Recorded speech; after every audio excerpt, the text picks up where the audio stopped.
नमस्कार. कट्टा कोल्हापुरी यामध्ये मी सरदार जाधव आपल्या सर्वांचं स्वागत करतो.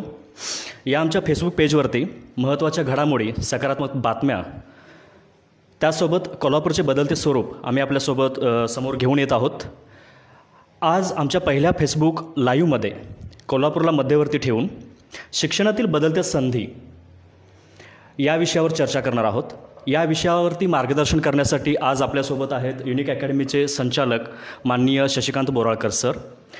सरांचा शिक्षण क्षेत्रातील अनुभव जवळजवळ 13 वर्षापेक्षा अधिक काळाचा आहे.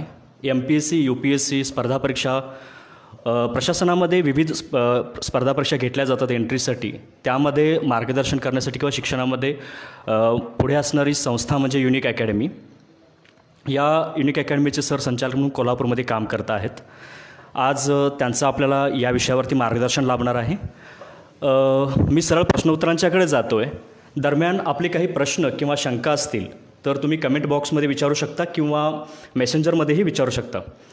तर सर तुमचं स्वागत आहे. आज मी सरळ प्रश्नोत्तरांच्याकडे जातो आहे. माझा पहिला प्रश्न आहे, जागतिक स्पर्धा आणि करिअर या दृष्टीने आपली शिक्षण पद्धती कितपत परिपूर्ण आहे असं तुम्हाला वाटतं? आता भारतीय शिक्षण पद्धतीचा विचार केला तर आपल्याला दिसून येतं की भारतीय शिक्षण पद्धती ही जगाच्या शिक्षण पद्धतीबरोबर जोडलं जाणं आवश्यक आहे. मात्र आपण त्यामध्ये कुठेतरी मागे आहोत हे जाणवतं. आता कोरोनाच्या काळामध्येच आपण जर विचार करायला लागला तर जे काही शिक्षणाबद्दलच्या अडचणी निर्माण झालेल्या आहेत त्यांचा विचार करता आपण खूपच मागे आहोत हे जाणवतं. ऑनलाईन एज्युकेशन पद्धती आहे त्याच्याबद्दल मागे आहोतच आहोत. जे की आपण पूर्वी कोरोना होण्याच्या आधीच आपण त्याच्याकडे वळणं गरजेचं होतं, पण आपण त्याच्यामध्ये मागे पडलेलो आहोत हे पाहायला मिळतं. याच्याशिवाय कोरोना या पॅन्डेमिकमुळं मोठ्या प्रमाणावरती ड्रॅस्टिक बदल शिक्षण क्षेत्रामध्ये झालेले आहेत. त्यालाही सामोरं जाणं गरजेचं आहे. आपण आर्टिफिशियल इंटेलिजन्स हे एक मोठं क्षेत्र आहे ज्याच्यामध्ये भारत आणखी मागे आहे. क्लाउड कॉम्प्युटिंगसारखं क्षेत्र आहे जे काही पुढील काळामध्ये एक आवश्यक क्षेत्र म्हणून आपण पुढे येत असलेलं पाहतो आहे. त्याच्यामध्येही भारत मागे आहे. त्यामुळं आपल्या शिक्षण पद्धतीमध्ये आमूलाग्र बदल होणं गरजेचे आहेत. आपली शिक्षण पद्धती फक्त आणि फक्त नोकरी देण्यासाठी म्हणून विचार न करता त्याला व्यावसायिकरित्याही कसं पुढं आणता येईल, एखाद्या विद्यार्थ्याला कसं उभं करता येईल या दृष्टिकोनातून बदल होणं गरजेचं आहे. तर या सगळ्या बाबी पाहता आपल्या शिक्षण पद्धतीमध्ये आमूलाग्र बदल होणं गरजेचे आहेत. याच दृष्टीनं म्हणजे आता आपण थोडं स्पर्धा परीक्षांच्या संदर्भातला प्रश्न, माझा दुसरा प्रश्न, स्पर्धा परीक्षांचं बोलायचं झालं तर पुणे किंवा तत्सम अशा मेट्रो सिटीजलाच हब मानलं जातं आहे स्पर्धा परीक्षांचं. त्या एकाच ठिकाणी या शिक्षण संस्था किंवा त्याचं केंद्रीकरण झालं आहे. तर स्पर्धा परीक्षा तयारी करणाऱ्यांना या केंद्रीकरणाचा काही समस्यांना त्यांना तोंड द्यावं लागतं याच्यामुळं. तर यासाठी विकेंद्रीकरण होणं गरजेचं आहे का, किंवा ते होऊ शकते किंवा होऊ शकतं का? तर याबद्दल तुमचं काय मत आहे? याच्यामध्ये सर्वात महत्त्वाचं आहे की पालकांनी आणि विद्यार्थ्यांनी ही आपली मानसिकता बदलणं गरजेचं आहे. सर्व काही चांगलं जे आहे ते पुण्यालाच मिळतं आहे असं विचार करत गेलो तर आपण पुण्यासारख्या ठिकाणीच केंद्रीकृत होत जाणार आहे. आणि जे आपण ज्याच्या समस्या म्हणून आपण आता पॅन्डेमिकसारख्या वेळेस या कोरोनाच्या काळामध्ये पाहिलं की मोठ्या प्रमाणामध्ये पुण्यामध्ये सर्व काही बंद झालं, मोठ्या प्रमाणामध्ये कोरोना पसरला, त्याचा परिणाम विद्यार्थ्यांच्या मानसिक बाबीवरतीही झाला. याशिवाय बऱ्याचशा विद्यार्थ्यांना याची लागणही झाली.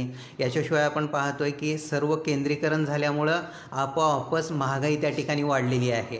कोल्हापुरामध्ये एखाद्या विद्यार्थ्याला जर समजा राहून इथं अभ्यास करायचा असेल तर तो 5,000मध्ये त्याचा महिना काढू शकतो, पण तेच पुण्यासारख्या ठिकाणी तिथं 10,000 ते 15,000 रुपये जातात. मग हे केंद्रीकरण होण्याचे तोटे आहेत.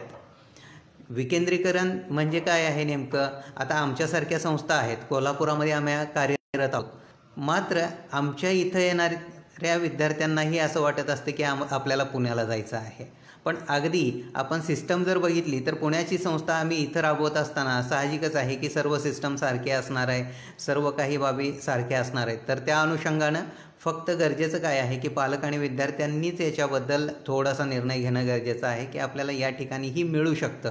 आणि शेवटी अभ्यास तरी कुठेही गेलं तर आपल्याला स्वतःलाच करायचा असतो. त्यामुळं केंद्रीकरण याच्यापासून दूर होऊन जर आपण विकेंद्रीकरणाकडे गेलं शिक्षणाच्या तर निश्चितच त्याचे फायदे जास्त आहेत. आणि तोटे आपोआपच कमी होत जातील. बरोबर. त्याच दृष्टीनेच पुढचा की सगळ्या गरजा आणि योग्यता बघता कोल्हापूर बदलत्या शिक्षण पद्धतीत आघाडी घेत आहे का? म्हणजे आता जे आपण म्हटलं की बदलते शिक्षण पद्धती कशी आहे, काय आहे, तर त्याच्यात आघाडी घेत आहे का? घेत असेल तर ते कसं घेत आहे याबद्दल थोडक्यात सांगा. किंवा अजून वेगानं इतर सिटीजसारखं अजून वेगानं आपल्याला जर आघाडी घ्यायची असेल ह्या बदलत्या शिक्षण पद्धतीसाठी कोल्हापूरला, तर काय करावं लागेल याबद्दल तुमचं? हां, सर्वात महत्त्वाचं आहे की आता कोल्हापुरामध्ये बऱ्याचशा बाबी शिक्षणाच्या अनुषंगानं आहेत सुरू आणि काही वाढत चाललेल्या आहेत हेही पाहतोय आपण. BPO वगैरे जे आहेत, पूर्वी एकही BPO नव्हता, परंतु या 2-3 वर्षामध्ये BPO जे आहेत म्हणजे बॅक ऑफिसच्या ज्या काही सॉफ्टवेअर कंपन्या आहेत त्यांचाही कोल्हापुरामध्ये सुरुवात झालेली आहे आपल्याला पाहायला मिळते. तर त्या दृष्टिकोनातून कोल्हापुरामध्ये ती क्षमता आहे, पण ती वाढवणं गरजेचं आहे. आपल्याला जे काही पुण्यासारख्या ठिकाणी, मुंबईसारख्या ठिकाणी मिळतं ते कोल्हापुरामध्ये कसं उपलब्ध करून देता येईल हेही पाहणं गरजेचं आहे. जसं आता आपल्याला पाहता येईल की NDA किंवा CDSसाठी कोल्हापुरामध्ये आणखी कुठलीही संस्था व्यवस्थितपणे शिक्षण देत नाही आहे किंवा त्याच्या प्रिपरेशन करून घेत नाही आहे. जसं पुण्यामध्ये आपल्याला काही संस्था आहेत त्या आपण पाहतो. तर त्या दृष्टिकोनातून आम्ही ही एक कमतरता आहे भरून काढण्याचा प्रयत्न करणार आहोत, जे की या वर्षामध्ये किंवा पुढल्या वर्षामध्ये आम्ही NDA CDSकडे वळणार आहोत कोल्हापूरमध्ये. तर अशा पद्धतीनं ज्या कमतरता आहेत त्या भरून निघणं गरजेचं आहे, ज्याच्यामुळं आपल्याला निश्चितच 2-4 वर्षामध्ये पुण्याच्या लेवलला आपण जाऊ शकतो. ओके, फारच चांगलं आहे. बदलत्या शिक्षण पद्धतीनुसार स्पर्धा परीक्षेचं स्वरूप बदलायला हवे का? आता तुम्ही स्पर्धा परीक्षा क्षेत्रामध्येच आहात, तर त्या दृष्टीचा प्रश्न की स्पर्धा परीक्षेचं स्वरूप बदलायला हवे का? असेल तर ते बदल कशा प्रकारचे असायला पाहिजेत? हां, निश्चितच स्पर्धा परीक्षा हे एक क्षेत्र असं आहे की प्रत्येकाला या ठिकाणी यायचं आहेच, कारण प्रत्येकाला अधिकारी व्हायची आवड आहे किंवा अधिकार मिळवायचे आहेत. तर बदलत्या गरजेनुसार थोडंसं त्याच्यामध्येही बदल होणं गरजेचं आहे. MPSCमध्ये काही बाबी आहेत त्या समाविष्ट होणं गरजेचं आहे. याच्याशिवाय आपण पाहतो की थोडंसं UPSCमध्ये बरेचसे बदल सातत्यानं होत राहतात. तर त्या पद्धतीनं काही बदल होणं अपेक्षित आहे जे तळागाळामध्ये पोहोचू शकू आपण आणि त्याचा जास्तीत जास्त फायदा विद्यार्थ्यांना होईल. आता याच्यामध्ये सगळ्यात महत्त्वाचं आहे की दरवर्षी पदांची संख्या जी आहे ती जर व्यवस्थितपणे वाढवत नेली किंवा मेंटेन करत गेलो तरच त्याचा उपयोग होणार आहे. आपण विकेंद्रीकरण प्रशासनाचं करणार आहोत म्हणतोय, पण त्या प्रमाणामध्ये पदांची संख्याही वाढवणं गरजेचं आहे. तर या सगळ्या बाबी आहेत. शेवटी निर्णय शासनाला घ्यायचा आहे, पण शासनानं विद्यार्थ्यांसाठी निर्णय घेणं आवश्यक आहे. आणि आता तरी आपण पाहतोय की अर्थव्यवस्थेमध्ये बऱ्याचशा बाबी धक्कादायकरित्या बदललेल्या आहेत कोरोनामुळे, आणि त्याच्या अनुषंगानं शासनाला थोडंसं शासकीय सेवेंना जास्त महत्त्व देऊन थोडंसं याच्यामध्ये जास्तीत जास्त भरती करणं गरजेचं आहे असं मला वाटतं. ओके, म्हणजे शासनाला अजून भरती याच्यामध्ये वाढवावी लागेल, पदांची संख्या वाढवावी लागेल. बरोबर सर. बदलत्या शिक्षण पद्धतीमुळे करिअरच्या संधी नक्कीच वाढत आहेत असं तुम्ही आता म्हणतायत, तर त्यासाठी कोल्हापुरात प्लॅटफॉर्म आहेत का? म्हणजे आता मगाशी तुम्ही थोडक्यात उत्तर दिलं, आता तुम्ही उभा करताय वेगवेगळ्या NDA किंवा इतर गोष्टींसाठी, परंतु प्लॅटफॉर्म उपलब्ध आहेत का किंवा ती कसे उपलब्ध होत आहेत आणि त्याचा विद्यार्थ्यांनी फायदा कसा करून घ्यावा, पालकांनी त्या दृष्टीनं कोल्हापूरकडे कसं पाहावं याबद्दल काय सांगा? आता ह्याच्यामध्ये आपण जर पाहायला गेलं तर आपल्याला बऱ्याचशा बाबी आहेत. जसं आपण आणखी इंजिनिअरिंगच्या क्षेत्रामध्ये जर पाहायला गेलं तर आर्टिफिशियल इंटेलिजन्स किंवा क्लाउड कॉम्प्युटिंग यासारखे विषय कोल्हापुरामध्ये नाही आहेत उपलब्ध. तर त्या अनुषंगानं ते येणं गरजेचं आहे. किंवा अगदी आपण थोडंसं ॲडव्हान्स लेवलला जाऊन जे काही गरजेचं आहे ते या ठिकाणी येणं गरजेचं आहे. आणि सगळ्यात महत्त्वाचं काय आहे की हे फक्त शिक्षण देऊन उपयोगाचं नाही आहे, तर त्याला असिस्टेड अशा पद्धतीनं इथं इंडस्ट्री उद्योगही उभा राहणं गरजेचं आहे. म्हणजे इथल्या मुलांना इथं जर जॉब मिळाले तर कदाचित मग त्यांचा आणखी ओढा वाढेल की आपल्याला या पद्धतीचं शिक्षण घ्यायचं आहे. जसं आपण उदाहरण घेतलं तर आपल्या इथं स्मॉल स्केल इंडस्ट्री कुळशिरगाव किंवा शिरोली या ठिकाणी मोठ्या प्रमाणात होती आणि त्याचा परिणाम होता की BSc मोठ्या प्रमाणात कोल्हापूरमध्ये चालायची. पण आज जर समजा ती बंद पडायच्या अवस्थेला येऊ लागली तर मग BScकडे जाण्याचा ओढा कमी होऊन जाईल. तर त्या अनुषंगानं उद्योग आणि शिक्षण हे दोघंही एकमेकाला असिस्टेड होणं गरजेचं आहे. त्या पद्धतीनं जर इथं प्रयत्न झाले तर निश्चितच कोल्हापुरामध्ये आणखी खूप मोठा विस्तार होऊ शकतो. म्हणजे प्लॅटफॉर्म आहे. इव्हन स्मॅकसारख्या संस्थांनी याच्यासाठी प्रयत्न करत आहेत, आणखी वाढवायला पाहिजे आहेत.